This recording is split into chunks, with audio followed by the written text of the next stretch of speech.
Welcome to the Positive Pants Podcast. Mindset, motivation, and inspiration to help you find your positive pants. Let go of negative thinking and stop living for the weekend. With your host, Fran Excel.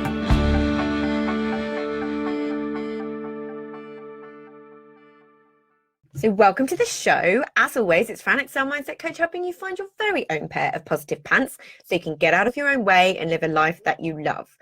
Thank you so much for joining me. I'm very grateful you've chosen to put me in your earbuds today. Please do hit the subscribe button so you don't miss anything, and do leave me a review. I love reading them, and it really helps me get found by other people who need to hear what I share. I'd also love you to email me your mindset and productivity questions or topics you'd love me to cover to hello@franexcel.com, because I know a lot of you think I'm inside your heads because you tell me all the time. But if I don't know what you need, I can't give it to you. So let me know. Today, I'm going to be going through some of the common traits of successful people that I see. This is by no means an exhaustive list. I shall probably do a second part. But we all want success, right? Now, we all have our own version of what success specifically looks like, but whether you want a side gig for extra income, 15K per year, 6 figures or 7, no judgment on any. They are all equally valid. There are some key fundamental traits, in my opinion, that apply, whatever level you want to be at. The first one is adaptability and flexibility. This is so key, especially when you're starting out or juggling your business around other things like a job or kids. You never know when the proverbial is going to hit the fan, right? Which it will, right? Not being adaptable and flexible is going to really hurt you in the long run. So prioritizing and not letting your negative emotions spiral when something hasn't gone quite as you planned is what's going to help you win. When you go into fight or flight, you actively lose the ability to problem solve.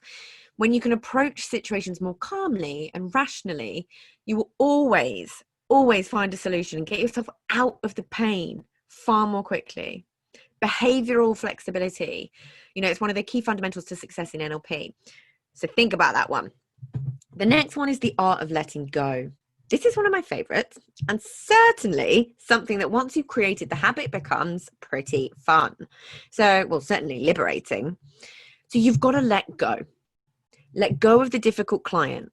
Let go of the things that feel heavy.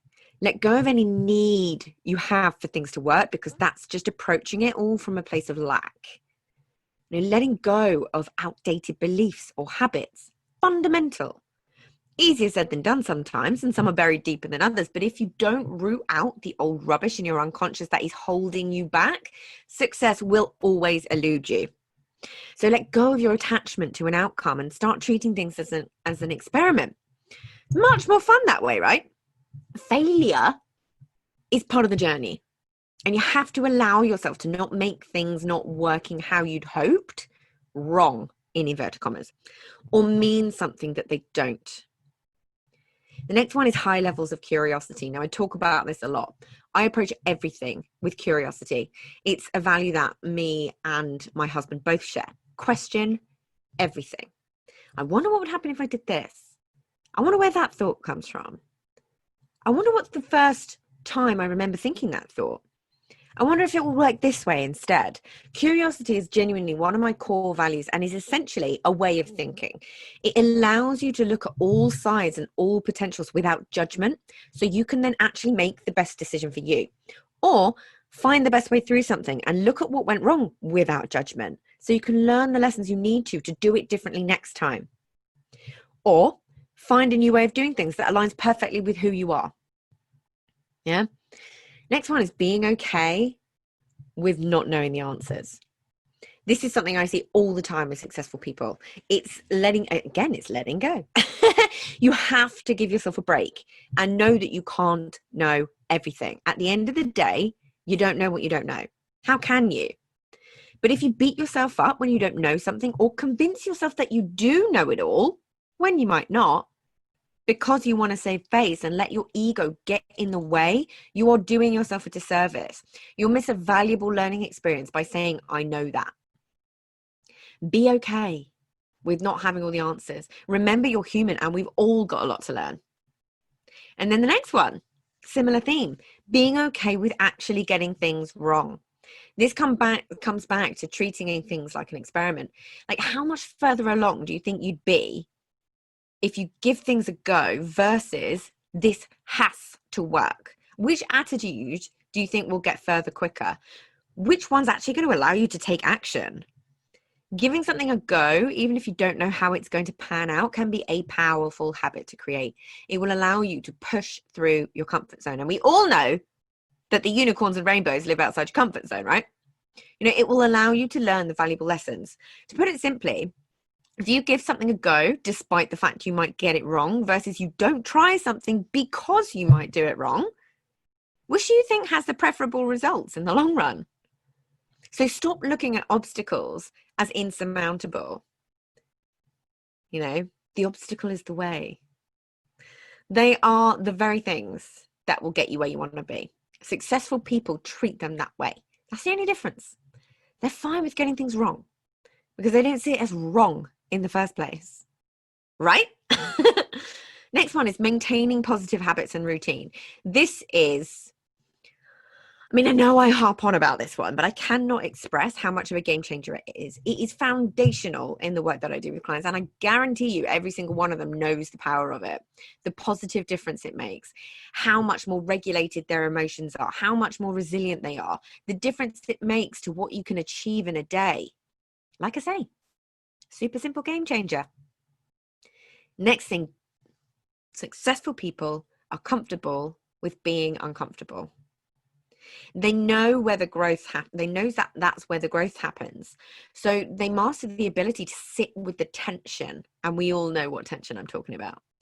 It doesn't mean they don't feel it. There's tendency for people to want to never feel these things. That's not what this is about. But it just means that they don't let it rule them or their actions. That's the difference. And now, the ability to recognize old patterns and seeing they are not linked to who you are. The most successful people I know seek out their unconscious programming. They seek out the patterns and the stories that they create or have created in the past. These are the things that hold people back. The abusive relationships, the bullying from school, conditioning from primary caregivers. When you've made something mean something that it didn't really mean, and the unresolved trauma. You have to understand your unconscious mind, understand how our brain, our ego, our programming all works against us, but it's all changeable and we will have way more control than we realize. So these are the things that get in your way.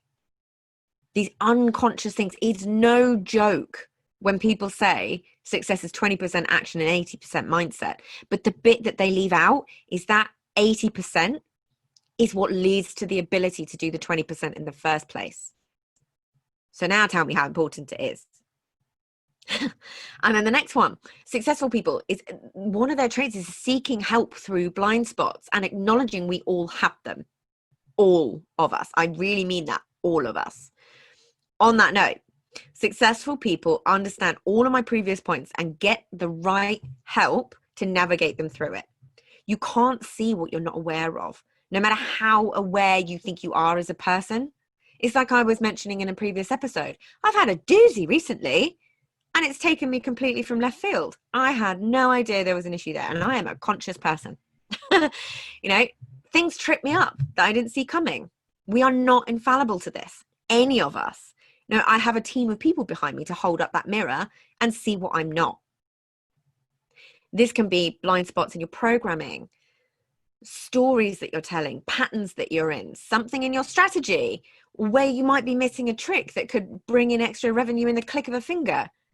You know, we need help through the blind spots. And it's genuinely one of the biggest traits that I see in successful people. They ask for help and they're not afraid to do so. And then the ability to master your negative emotions. These are often a sticking point because we take action from our emotions.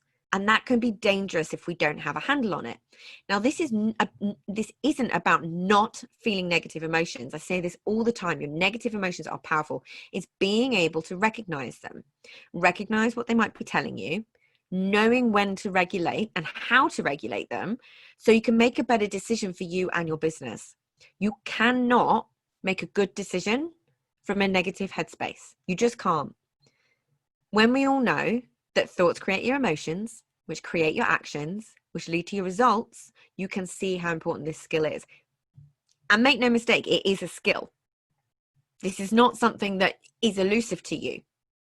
All of these things are. They're all skills. They're all things that can be learned until they become habitual, until they become part of your unconscious programming. No one starts out with all of these habits and traits fully formed, but they are what often makes the biggest difference to results. So it's making sure that you're looking at this in all areas of your life too, because how you feel outside of your business is going to affect and reflect things in your business. So it's making sure that you're starting to notice where you may be a little bit out of whack. For example, if there's issues in your relationship, it may be affecting how you feel in your business. If there's something going on in your family life, there's all sorts of different things, and they all have an effect on each other. So it's just starting to be more conscious, people. More curious. Curiosity is good. So, if you got value from this and you know in your gut that now is the time to step up and start rewiring your thinking and changing things for yourself, then book in a free discovery call so we can work out what needs to happen to get you from where you're at right now to the action-taking success you know you can be. And if you want my eyes and ears on your problems, I work with people one-on-one and through my Proactive Pants Mastermind. So stop waiting for if and when and decide to change things now, because you can. And as always, I hope that was helpful. So any questions, just let me know. And as always, I will see you next week. Bye.